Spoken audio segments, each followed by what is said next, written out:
Jadi informasi tambahan juga Mas Nur bahwa kebetulan teman-teman ini ya saya diminta bantuan untuk terkait dengan bagaimana riset berkelanjutan terus kita lakukan. Ini kami untuk melihat apakah kontinuitas dari sisi kualitas itu benar-benar terjamin. Nah, kita terus melakukan uji lab hampir secara rutin, paling tidak sebulan sekali itu kita uji. Nah, ada nggak perubahan dari sisi khususnya dari sisi jumlah mikrobanya ya? Karena sekarang ini keunggulan eco farming saya lihat itu terletak di mikrobanya sebenarnya. Ya, kenapa saya bilang keunggulannya di situ? Karena memang setelah diuji, kami lakukan pengujian itu saat aplikasi memang kita memiliki nitrogen setelah diencerkan itu tidak terlalu dominan ya. Tetapi mikroba yang menambat nitrogen itu ya sangat besar. Nah, kekuatannya di mikroba menambat nitrogen. Betul. Ya, sehingga teman-teman tidak usah berkecil hati bahwa wah ini kok kecil sekali. Nah, untuk 1 hektar lagi. Nah, nggak usah berkecil hati karena kalau misalnya kita sudah aplikasikan, bayangkan saja bahwa di dalam 1 tangki itu yang diaplikasikan ada 7,5 miliar mikroba yang kita berikan. Itu baru 1 tangki ya. Artinya baru 50 ml dari 100 ml. Nah, kemudian mungkin saya lanjut Mas Nur terkait dengan aplikasi ya.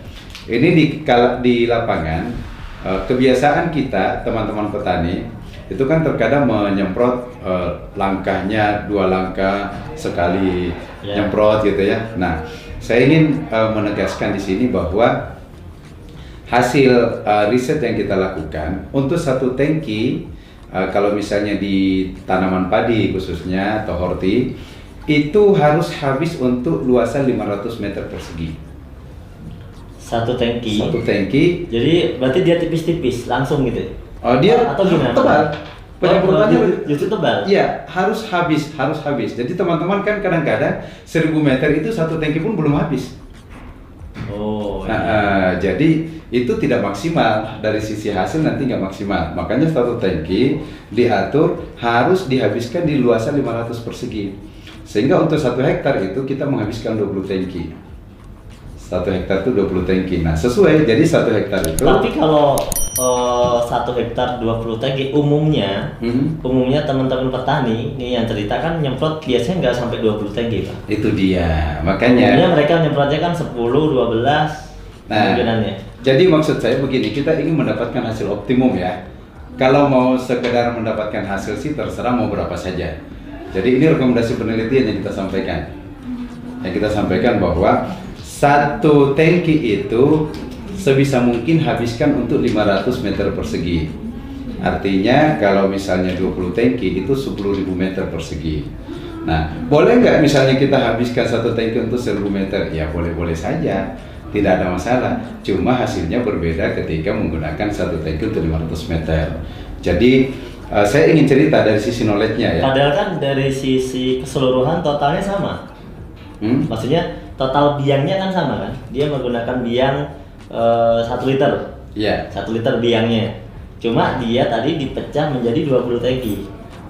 Iya, maksudnya. Betul kan? Kan 1 ini bisa anggap saja ke penyiraman ke tanaman atau daun.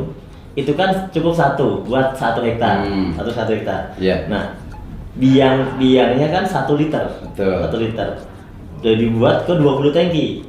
Begitu. Kalau misalnya yang biang 1 liter itu hanya dibuat ke 10 tangki, boleh. Itu iya boleh, maksudnya perbedaannya di mana? Karena kan sama-sama biangnya 1 liter. Nah, kalau misalnya dosisnya, ingat ya, kita bicara dosis. Tadi saya bicara kalau dosisnya 50 mili. Kalau dosisnya 50 mili, maka 1 tangki harus habis untuk 500 meter persegi. 50 mili ya. Nah, tapi kalau dosisnya dia tambahkan menjadi 100, nah 1 tangki habis untuk 1000 meter. Oh gitu ya. Iya. Jadi kita kembalikan ke dosis karena jadi dibuat tadi mah dibicarakan dosisnya per tangki ya. Per tangki, ya. Jadi nanti apa perbedaannya? Sebenarnya hampir tidak ada perbedaan. Hampir dalam arti bahwa jumlah mikroba yang kita berikan ke tanaman yang juga nanti akan jatuh ke tanah itu sama.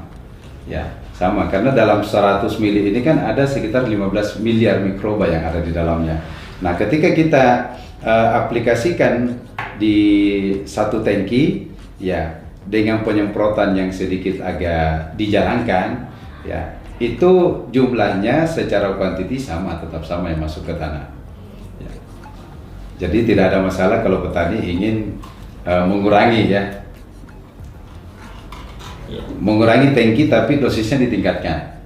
Iya. Ya. Oke, gini Pak Jamal. Jadi ini saya mau bertanya lagi. Di sini kan tertulis di sini di kemasan ya, kita sudah ada izin edar Kementan. Iya. Kemudian di sini juga kita lihat ada logo sertifikasi organik ya dari Innovis. Ini ini seperti apa penjelasannya? Iya, baik. Nah, jadi gini Mas Nur, saya sendiri selaku orang Kementerian Pertanian tidak akan mau memberikan advice kepada eco farming ketika tidak ada izin edarnya. Ya, karena izin edar ini adalah mutlak. Artinya apa? Izin edar itu keluar pertama ketika sudah diuji kualitas, diuji laboratorium, ya. Kemudian persyaratan-persyaratan berdasarkan permentan itu sudah terpenuhi, lalu kemudian diuji efektivitasnya ya oleh peneliti, oleh ahli bahwa ini memang layak untuk diedarkan karena ada aspek manfaat yang bisa dirasakan, barulah izin edar dikeluarkan. Nah, itu tahapannya. Nah, kemudian dari lembaga sertifikasi organik itu juga mensyaratkan bahwa dia mau melakukan sertifikasi kalau misalnya sudah keluar izin edar. Ya, jadi LSO secara umum juga tidak ingin melakukan sertifikasi kalau belum ada izin edar. Nah, sekarang apa maksud adanya LSO ini? Jadi sebenarnya organik ini branding, Mas Nur.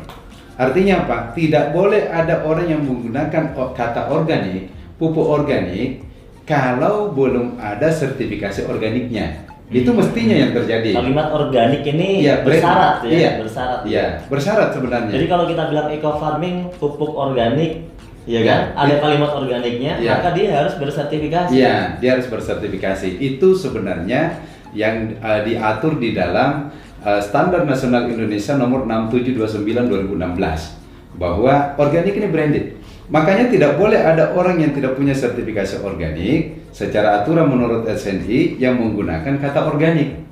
Nah, gitu. Nah, jadi logo organik Indonesia ini yang ada di sini, ini sebenarnya sebuah penguat bahwa produk ini aman 100% karena menggunakan bahan organik 100%. Jadi aman untuk dipasarkan, untuk dikonsumsi, sehingga lebih jauh lagi bahwa ketika ada teman-teman pelaku usaha yang ingin bertani secara organik, disertifikasi organik, maka menggunakan eco farming ini salah satu jalan yang aman. Nah, kalau misalnya produk lain yang belum ada sertifikasi organiknya, nanti mereka akan kesulitan saat disertifikasi. Karena kalau misalnya LSO turun, anggaplah misalnya Mas Nur punya lahan sawah ya, saya mengajukan sertifikasi bahwa ini lahan saya sudah organik, hasilnya layak untuk dipasarkan bahwa ini beras organik. Nah, apa syaratnya bahwa beras ini bisa dikatakan organik? Yang pertama, dia harus memiliki logo organik Indonesia. Siapa yang mengeluarkan logo organik ini? Lembaga sertifikasi organik.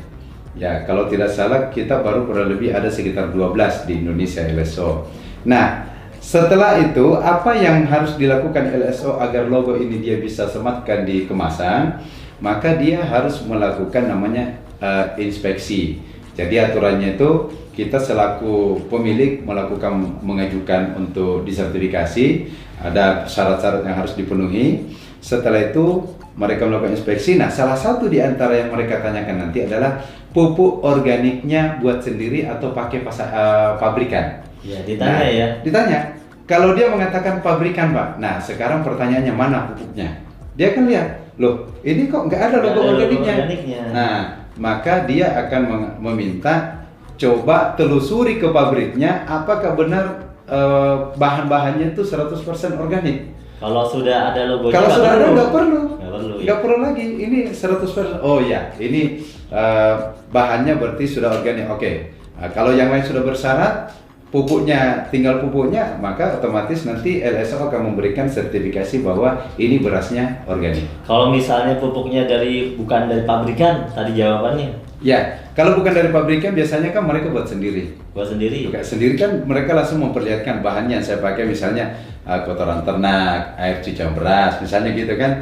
Oh iya berarti aman. Nah, gitu. Karena mereka mampu menunjukkan keorganikannya.